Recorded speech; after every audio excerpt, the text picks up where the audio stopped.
नमस्कार, विपक्ष ऑलवेज बेदम देख रहे हैं आप। मैं हूं आपके साथ पूजा।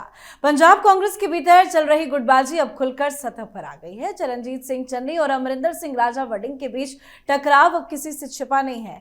वैसे भूपेश बघेल लगातार ये संदेश देने की कोशिश कर रहे हैं कि पार्टी में सब कुछ सामान्य है, लेकिन जमीनी तस्वीर कुछ और ही कहानी बयां कर रही है।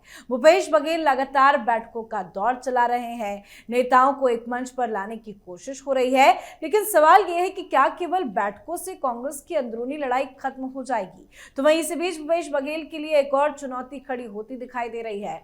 महादेव ऑनलाइन बेटिंग ऐप से जुड़े मनी लॉन्ड्रिंग मामले में ईडी ने कारोबारी विकास गर्ग और उससे जुड़ी संस्थानों की लगभग 940 करोड़ की संपत्तियों को अटैच किया है। पर ईडी के सेक्शन से कैसे बघेल फंस रहे हैं, इस पर आज चर्चा करेंगे। तो वहीं बंगाल में ममता को बड़ा झटका लगा है। दरअसल बीजेपी ने राज्यसभा उपचुनाव के लिए सुष्मिता देव, शुकेंदु शेखर रॉय और प्रकाश चेक बरैक को अपना उम्मीदवार घोषित कर दिया है। तो आज इन्हीं खबरों पर चर्चा करेंगे। चर्चा के लिए मेरे साथ स्टूडियो में मौजूद हैं कैपिटल टीवी के editor in chief doctor Manish Kumar और एग्जीक्यूटिव एडिटर राजीव जी। आप दोनों का बहुत बहुत स्वागत है। धन्यवाद। सर, भूपेश बघेल तो पंजाब कांग्रेस के नेताओं को एकजुट करने की कोशिश तो कर रहे हैं, पर उनकी कोशिश कहां तक पहुंची है? कहां तक कोशिश पहुंची है ये तो पता नहीं, लेकिन इनको तो पंजाब छोड़ के भागना पड़ेगा, छिपना पड़ेगा खेरा की तरह, क्योंकि ईडी ताबड़तोड़ एक्शन भी ले रही है और एक शख्स पकड़ा गया है ओमान में।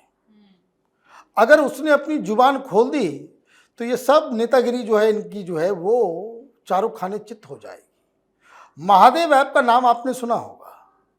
छत्तीसगढ़ में जब चुनाव हो रहे थे जिसमें वो हारे थे, तो आपको याद होगा कि इनोवा के अंदर नोटों का खजाना लेकर के जाया जा रहा था। ड्राइवर पकड़ा गया, उससे पूछा कहाँ देने जा रहे हो, तो बोला मुख्यमंत्री के दफ्तर देने जा रहे हैं।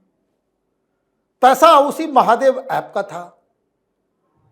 कौन है, क्या है? भिलाई में जूस बेचने वाला खरबपति बन गया। शादी उसने की, दुबई के अंदर 200 करोड़ रुपए खर्च कर दिया और वीडियो जब वायरल हुआ तो लोगों का दिमाग ठनका, भाई ये आदमी कौन है, जरा पता करो। कि फिल्म हस्तियां जो है वहां जाकर के डांस कर रही है उसकी शादी में, तो मालूम चला कि वो बेटिंग ऐप चला रहा है और उसको राजनीतिक संरक्षण दिया हुआ है भूपेश बघेल ने, और इसलिए छापेमारी भी हुई, बेटा भी नप गया। अब ये मालूम चला है कि वही सौरभ चंद्राकर ये इंडोनेशिया का पासपोर्ट बना करके ओमान में छिपा हुआ था। फर्जी पासपोर्ट बनाने के आरोप में वहां पुलिस ने दबोच लिया। अब जब मालूम चला तो बोला भाई ये हिंदुस्तान वाले ढूंढ रहे हैं। अब ओमान से तो मोदी सरकार का अच्छा रिश्ता है, हालांकि कुछ पेचीदगी है, लेकिन एक्स्ट्राडाइट कर लिया जाएगा और जैसे ही वो आएगा, नाम लेगा, तो ये फंसेंगे। Timing it is very important. और कुछ ऐसा नहीं होता राजनीति के अंदर जो हवाई होता है। आप यहाँ भारतीय जनता पार्टी में जाने के लिए बेकरार हैं, पंजाब के कांग्रेसी, आप यहाँ मामले को सुलझा रहे हो। ईडी ने कार्यक्रम चालू किया, 6000 करोड़ रुपए का जो है घोटाला है, 940 करोड़ रुपए का जो संपत्ति जो है अटैच कर दिया, और इधर ईडी एक्शन ले रही है और पता नहीं ओमान वाले को क्या हुआ, मेन कल्पिट को ही पकड़ लिया। और जब मेन कल्पिट पकड़ाएगा अब तो वो उगलेगा। तो बघेल साहब को तो अब पंजाब छोड़ करके भागना पड़ेगा, क्योंकि अगर ये कहानी आ रही है तो कांग्रेस के अंदर भी इनकी बात कौन सुनेगा। लोग तो यही कहेंगे कि पहले अपना तो जान बचाओ, अपने बेटे को बचाओ, अदरवाइज इस महादेव ऐप के चक्कर में आप खुद ब खुद जेल पहुंच जाओगे। बिल्कुल, क्योंकि जिस तरह से ईडी एक्शन ले रही है, क्या अपने आप को बचा पाएंगे भूपेश बघेल? देखिए, भूपेश बघेल का नाम है उसमें। सीबीआई की जो प्राइमरी चार्जशीट थी उसमें भी भूपेश बघेल का नाम है। 19 नामजद आरोपी थे, उसमें 6ठे नंबर पर भूपेश बघेल का नाम था कि ये प्रोटेक्शन दे रहे थे, सरकार की तरफ से प्रोटेक्शन दिया जा रहा था, ऐप चल रहा था, 6000 करोड़ का घोटाला हुआ। तो ये पूछताछ तो होनी है, पूछताछ के लिए हिरासत में लिया जाना है। और अभी जो 10 दिन के अंदर जितना ईडी एक्टिव है महादेव ऐप के मामले में, ये 940 करोड़ की जब्ती हुई। इससे पहले दुबई में ये चंद्राकर के 2 फ्लैट जब्त किए गए हैं। फिर उसके बाद इसके खिलाफ रेड कॉर्नर नोटिस जारी किए गए और धर पकड़ चल रहा था कि कहां कहां किन किन जगहों पर ये जा सकता है, तभी तो पकड़ा गया।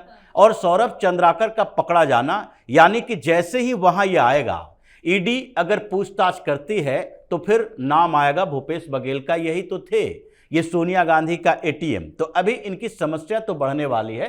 पंजाब में ये विफल होंगे और फिर छत्तीसगढ़ जाकर पूछताछ की जाएगी और वहीं से फिर इनको कस्टडी में लिया जाएगा, जो तरीके दिख रहे हैं। क्योंकि 5 दिन आप पंजाब रहते हो, आप लगभग सारे नेताओं से मुलाकात किए, लेकिन जो 2 लोग मेन मास्टरमाइंड माने जा रहे हैं, इस पूरे स्क्रिप्ट के कर्ता धर्ता हैं, उन दोनों लोगों ने आपसे मुलाकात नहीं की। आज मुलाकात करने की टाइमिंग दी गई है और इसलिए दी गई है कि रंधावा और चन्नी ने दोनों ने अपनी मीटिंग की और कहा कि देखो, ये गुड्डा गुड़िया का खेल जो बता रहा है, अध्यक्ष तो नहीं बदलेगा, लेकिन अध्यक्ष के बदले हम लोगों ने एक डिमांड रखी थी कि मुख्यमंत्री का चेहरा बनाओ। 2 ही तरीके हैं, आपने अध्यक्ष का पद उनके लिए, राजा वडिंग के लिए रिजर्व रखा है, तो सीएम का फेस तो बना सकते हो। ये पिछली बार भी बनाए थे और उसमें कांग्रेस पार्टी की हार में हमारी भूमिका नहीं, बल्कि राहुल गांधी, उसके बाद नवजोत सिंह सिद्धू, उधर से कैप्टन अमरिंदर सिंह का जाना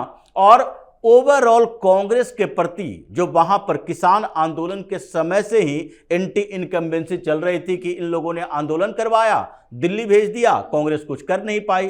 तो जो तरीके इन लोगों ने बनाए हैं, इसका मतलब है कि रंधावा और चन्नी ये दोनों मुलाकात करने के लिए जाएंगे अपने अंतिम फैसला के स्तर पर कि अगर सीएम का कैंडिडेट घोषित नहीं करते हो तो फिर आगे चुनाव से पहले सोच लेना कि हमारा पूरा ग्रुप किस पार्टी के साथ जाएगा या किस ग्रुप के साथ जाएगा। बिल्कुल, चलिए बात कर लेते हैं अब पश्चिम बंगाल की भी।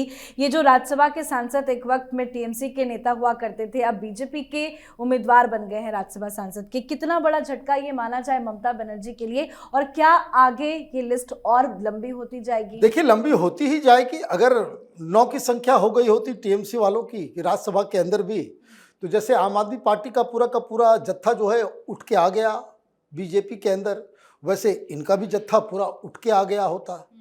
लोकसभा में जैसे पार्टी टूट गई, 2/3 था, यहाँ 2/3 नहीं हो रहा था, तो प्लान बी पे काम किया अमित शाह ने।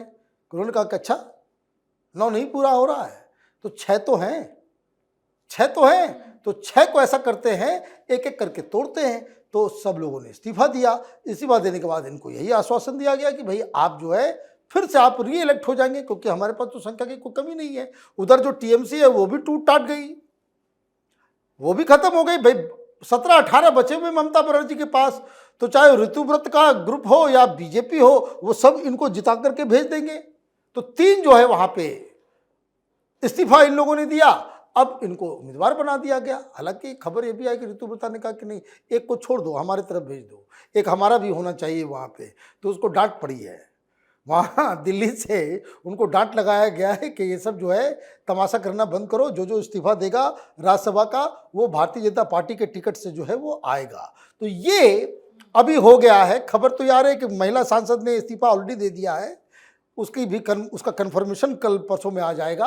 और बाकी लोग भी कुल मिलाकर के 6 सांसद वो बीजेपी में जाएंगे। ये बैठे बिठाए बिना कुछ किए हुए भारतीय जनता पार्टी की संख्या जो है वो मेजॉरिटी की तरफ ऑन इट्स ओन वो बढ़ती चली जा रही है। तो इसमें तो फायदा ही फायदा भारतीय जनता पार्टी का है, नुकसान सिर्फ और सिर्फ ममता बनर्जी का हो रहा है। बिल्कुल, क्योंकि धीरे धीरे बीजेपी अपने पत्ते खोल रही है। आगे क्या लग रहा है, आगे क्या बीजेपी की तैयारी हो सकती है? देखिए, राज्यसभा में जो स्थिति है, किसी भी स्टेट में ज्यादातर जगहों पर जब चुनाव के बाद किसी पार्टी को बेहतर मेजोरिटी मिलती है, उसके बाद जिसकी सरकार जाती है उस पर राज्यसभा सांसद धीरे धीरे जाना शुरू करते हैं। यही आंध्र प्रदेश में भी हुआ। जगन मोहन रेड्डी की पार्टी के सबसे ज़्यादा राज्यसभा सांसद 11 थे, अब 7 बचे हुए हैं। धीरे धीरे एक एक करके जाते हैं कि एक ही बार अगर 4-5 इस्तीफा देंगे तो फिर उस पार्टी की ज़रूरत पड़ेगी उपचुनाव में, क्योंकि उसमें विधायकों की संख्या धीरे धीरे बढ़ती जाएगी। और ऐसी स्थिति में अगर 1 या 2 देंगे तो फिर उपचुनाव में जीत होगी। उड़ीसा में यही हो रहा है। बीजू जनता दल के एक सांसद करके छोड़ के जा रहे, भारतीय जनता पार्टी में शामिल होते हैं, रीनॉमिनेट उनको किया जाता है, फिर से उपचुनाव में जीत कर आते हैं। ममता बनर्जी की पार्टी तो ऐसे ही तहस नहस है। तो इसमें भी राज्यसभा में स्ट्रेटजी यही दिख रही है ये लगता है कि क्या बाबुल सुप्रियो अब ममता बनर्जी के साथ रह पाएंगे? वो तो पहले भी भारतीय जनता पार्टी में थे, अभी राज्यसभा सांसद बने, उनके जाने का भी समय है।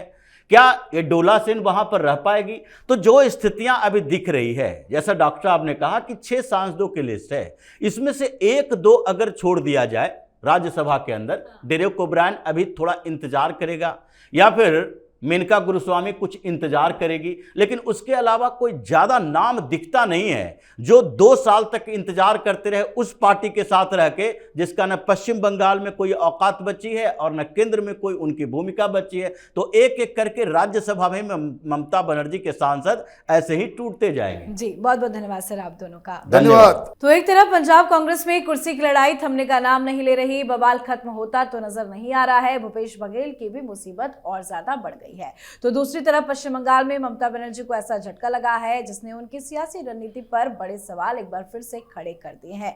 तो विपक्ष की इन मुसीबतों पर आप भी अपनी राय कमेंट करके जरूर लिखिएगा। देखते रहिए कैपिटल टीवी। नमस्कार।